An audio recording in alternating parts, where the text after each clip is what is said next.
In 2 Kings 1 verse 10, Elijah answered and said to the captain of the 50, If I be a man of God, then let fire come down from heaven and consume thee and thy 50. And there came down fire from heaven and consumed him and his 50. When God's servant speaks, the wise listen. Deuteronomy 18 verse 22. Elohim, mighty God, lives in us. In the month of September 2020, Wiseman Daniel was led by the Spirit of God to give a message of prophecy concerning young people, especially youths all over the world, committing suicide in various ways. He further stated that they would be hearing voices that they would not be able to resist or control, telling them to do harm to themselves. These were his words. In my revelation, I could see that the love for the things of God is fading away in the hearts of young people today because of their love for their handsets. What they watch and do with their handsets. And those things make them become extremely depressed because it is the spirit of depression. Because it is the spirit of depression.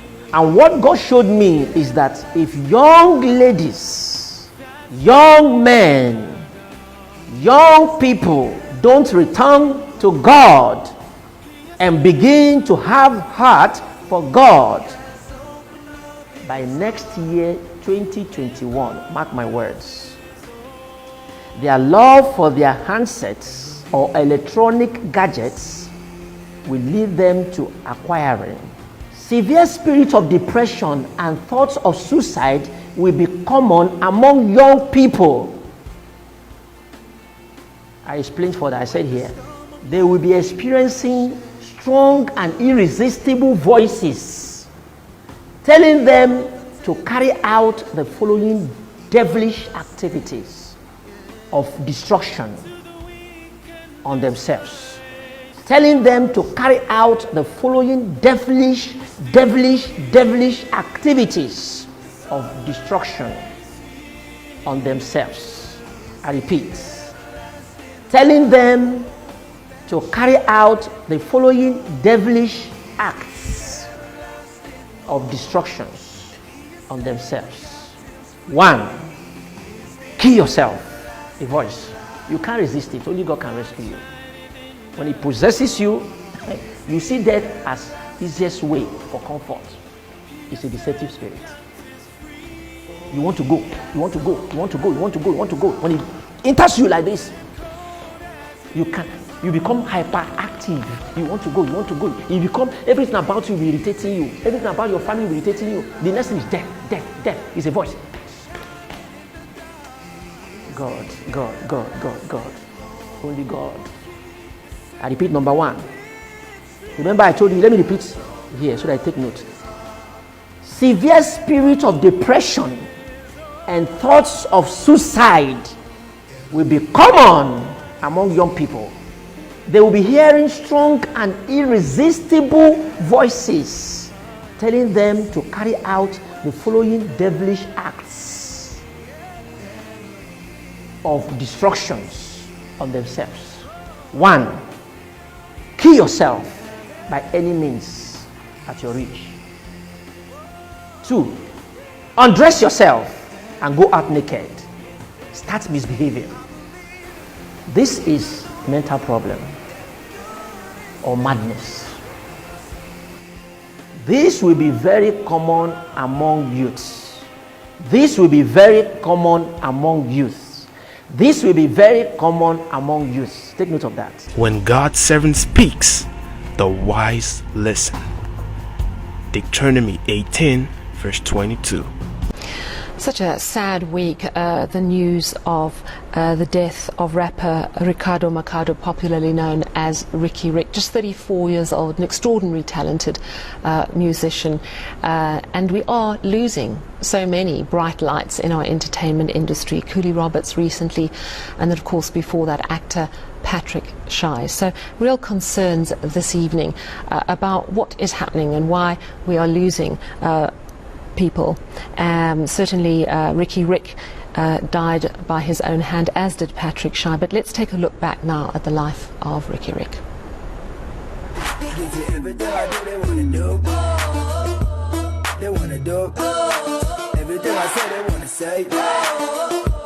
A rapper, songwriter, singer, composer, actor, and fashion designer.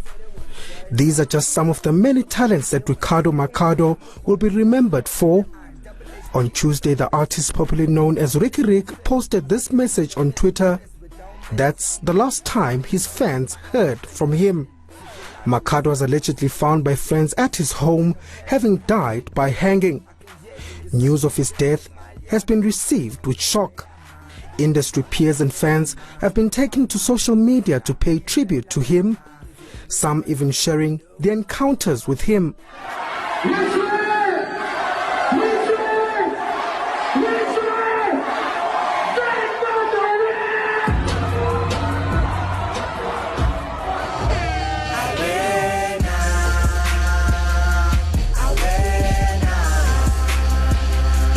The summer-nominated rapper rose to fame in 2014 after releasing his single Nafukwa.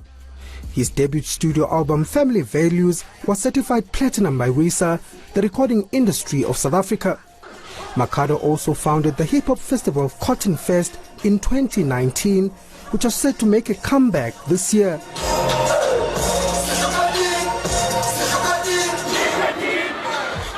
But amid the limelight, the 34-year-old was also open about his fight with depression.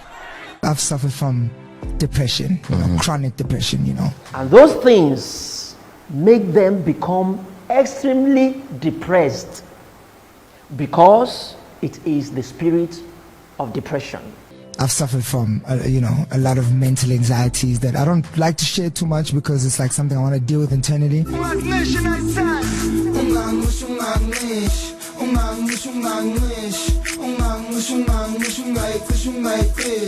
He leaves behind his wife, 2 children, a mother, and 5 siblings. In a statement, the Mercado family has thanked the country for its messages of support and has asked for privacy as they try to come to terms with his death. His tragic passing has once again shone a spotlight on the need for mental health awareness and support. We'll catch you guys on the other side. It's your boy Ricky Rick. If you never hear from me again, I love you. God bless you. Good night. Severe spirit of depression and thoughts of suicide will be common among young people. It's a little bit worrisome for the future. So this is the reason why we need to monitor it, maybe change our way of doing intervention. Quebec saw an increase in hospitalizations among teen girls for suicide ideation and suicide attempts in 2021, according to Quebec's National Institute for Public Health. Experts say the data is worrisome. Last year, the number of girls ages 15 to 19 hospitalized for attempting to take their own lives rose by 23%. One of the reasons that could explain this situation is that maybe the young girls are seeking more help. This is taken more seriously by doctors in emergency rooms. Despite high hospitalization numbers, teenage girls have one of the lowest suicide rates in the province. We had more programs to be able to spot young people in distress in the schools. Family doctors were better trained to react when they notice signs of mental distress among teenagers. And the faster you intervene with a young person, the less impact it will have for the remainder of their life. Experts say the province's suicide rate has been declining for 20 years, but seems to have reached a plateau. The pandemic could be responsible for that. Some may experience PTSD.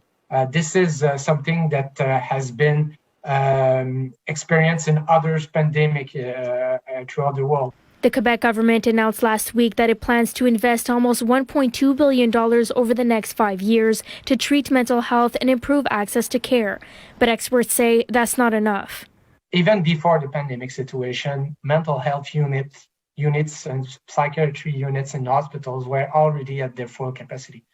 If you want to talk to psychologists in the public sector, it's at least 1 year waiting to be able to do it. So in the meantime, what doctors do, they prescribe drugs so you can reduce the symptoms, but you don't cure people with drugs when it comes to mental health. There were at least 1,016 suicides in Quebec in 2020, and men were 3 times more likely to commit the act than women.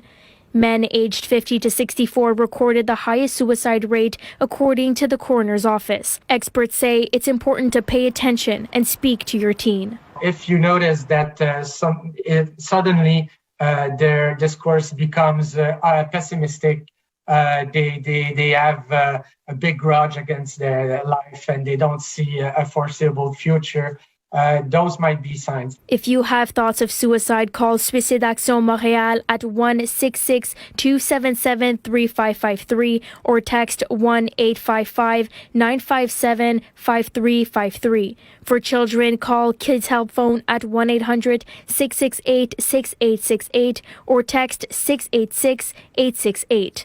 In Montreal, Brittany Enriquez, City News.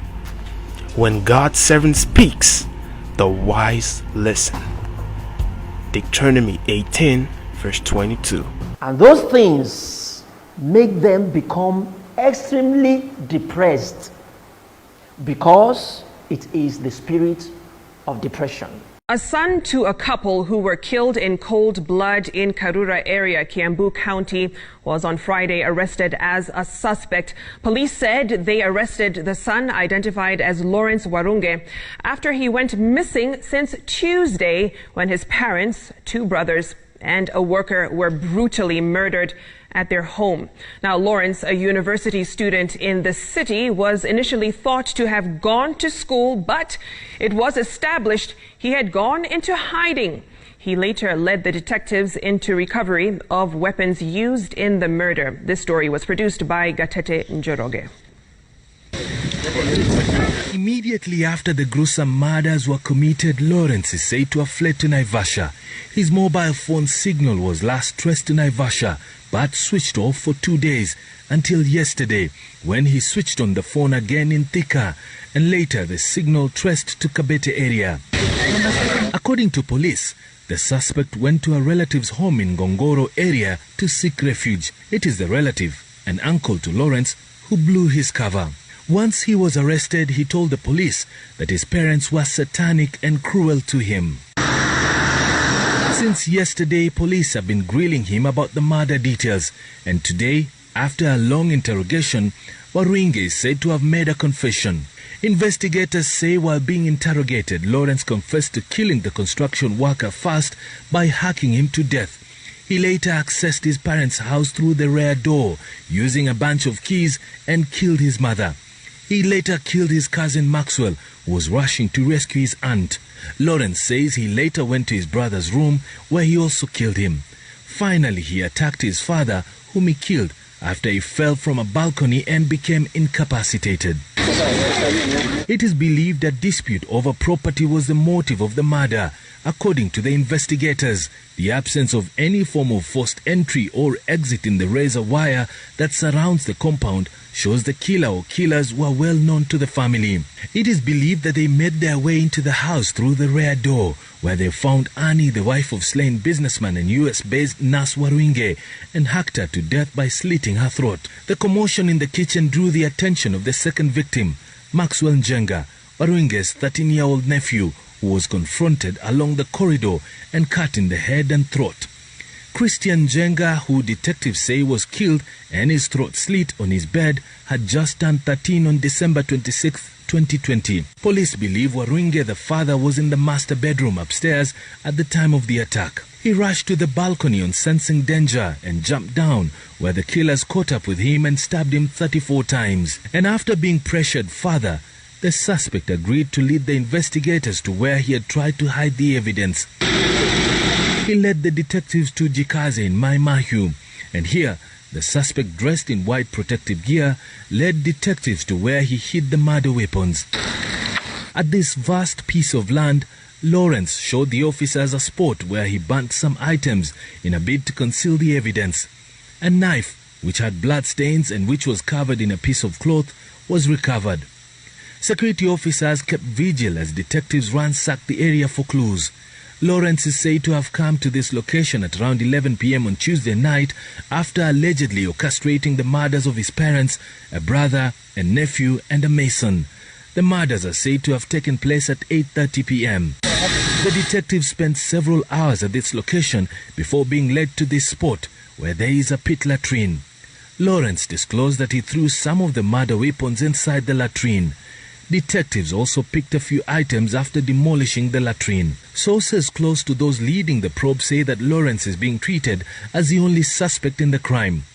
Police have since established that Lawrence had a girlfriend who used to live here and moved out yesterday.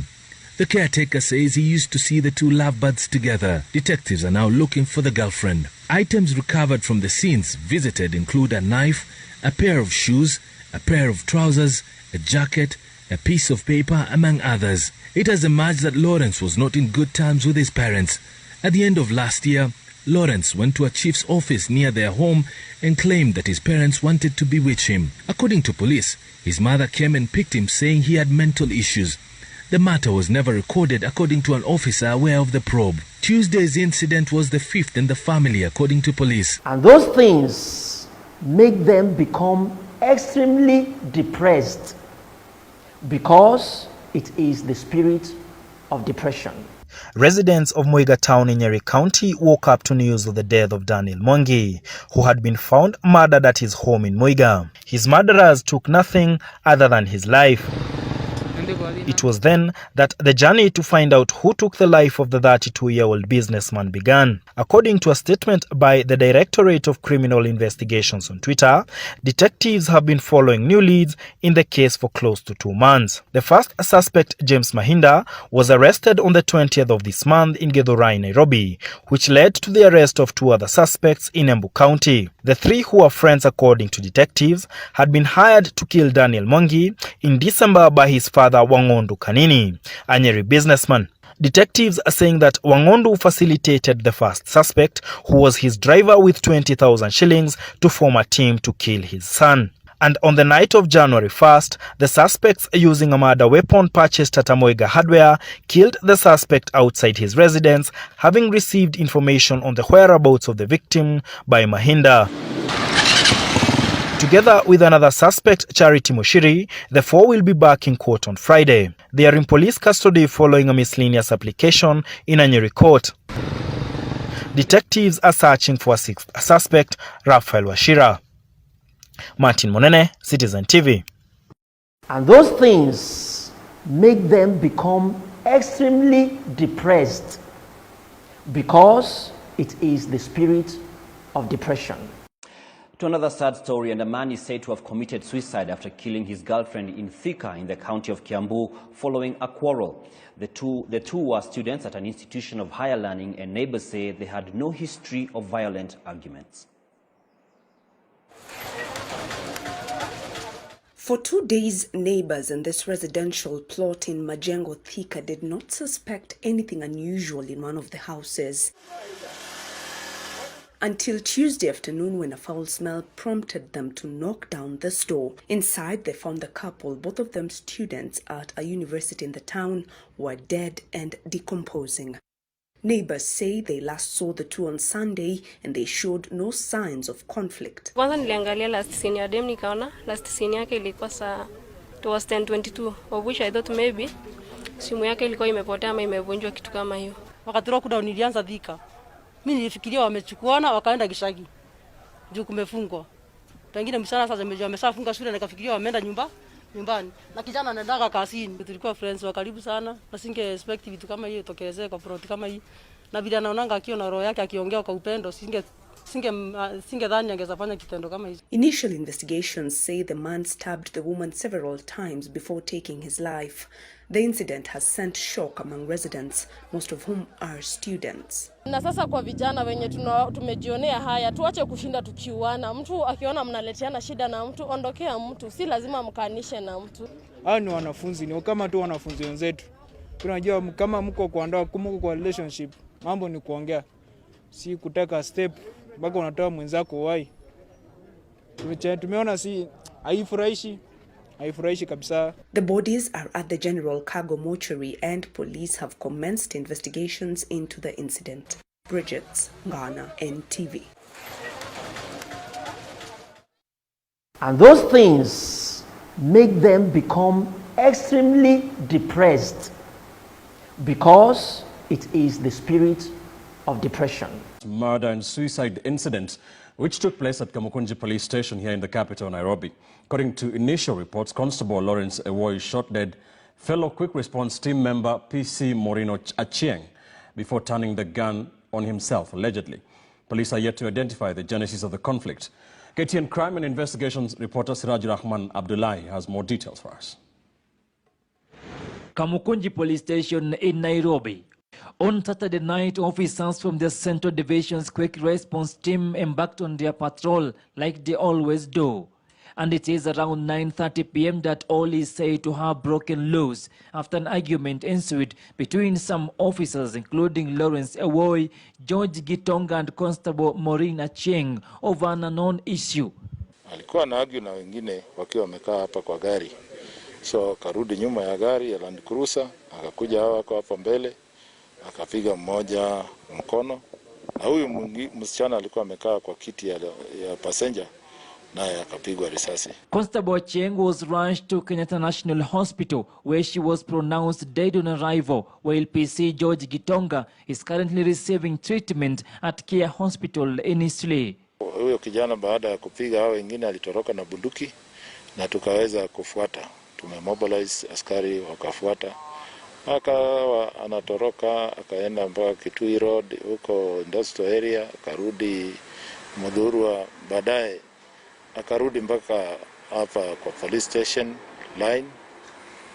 Wakati anafika hapa alianza kupiga marisasi. However, sources privy to the matter told the KTN News Investigations Desk that the unknown amount of money may have been at the center of row among the members of Quick Response Team.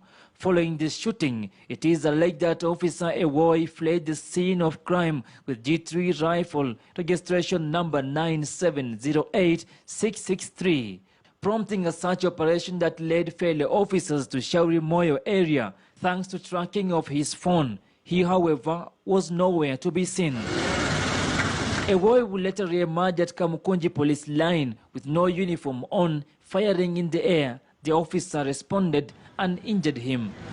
He is said to have committed suicide during the exchange, shooting himself in the neck. Askari wakaenda kuangalia wakifuata yeye. Alafu wakati walimsimamisha akawa na shuti askari. Baadaye alipigwa mguu risasi moja na wakati aliona atashikwa akajipiga risasi mwenyewe. The G3 rifle with 11 rounds of ammunition was recovered from the officer. More details are expected to emerge as detectives take a deeper look into the incident in coming days. Sirajur Rahman Abdullahi, KTN News, Nairobi. When God's servant speaks, the wise listen. Deuteronomy 18, verse 22. May God help our youths all over the world. Their future is indeed crying for help. What is the way out? The way out is for the whole youth to return to God and allow Him to direct His path. Because only God can chase away this very demon in charge of suicide that has occupied the hearts of many youths all over the world. Even now, many youths are still planning to commit suicide. This is the reason why Wiseman Daniel has not stopped visiting the prayer mountain, praying for God's intervention in the life of youth all over the world. We at the Everlasting Light of Hope International Ministry are still praying for God's intervention in the life of our youth all over the world. God help Nigerian youth. God help youth all over the world. In Jesus' name, amen. Elohim, God lives in us.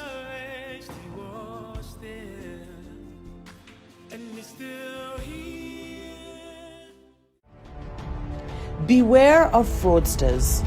Viewers all over the world, it has come to our attention that some fraudsters are going around requesting for funds from people who are too desperate and impatient to follow the right procedure in order to locate the right channel or the right source. These fraudsters parade themselves as representatives of Elohim Ministry, Wiseman Daniel Ministry, or Wiseman Daniel himself. They are fake. They are fraudsters. Please do not fall for their tricks and tactics. Below are some of the fake YouTube channels and social media handles created by these fraudsters in order to deceive you, our viewers.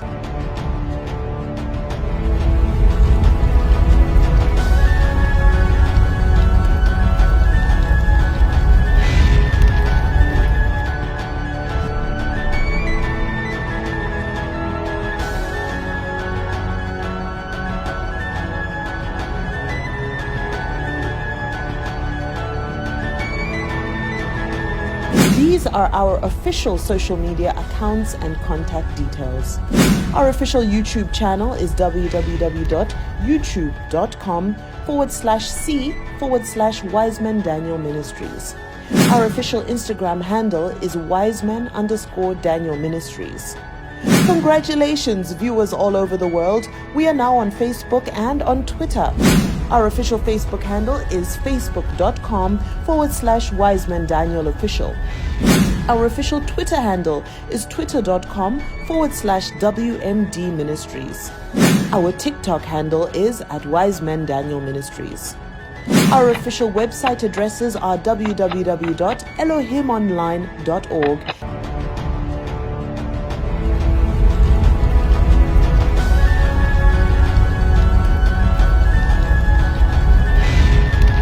and www.christstandard.tv.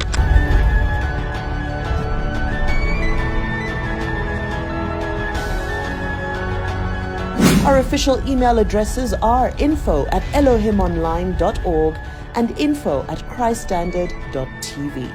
These are our contact details and they are all available on WhatsApp. Our prayer request line is +234 902 147 0247. Our testimony line is +234 901 511 3002. Our inquiry lines are +234 704 094 5007 and +234 904 882 4874. Our partnership lines are +234 703 144 8611 and +234 906 141 4886. And do remember, all of these numbers are available on WhatsApp. Viewers all over the world, note that any other website addresses, social media handles, or contact details, apart from the ones we have listed above, are not from Elohim Ministry, Wiseman Daniel Ministry, nor from Wiseman Daniel himself. God bless you. Elohim, God lives in us. John 14, verse 23.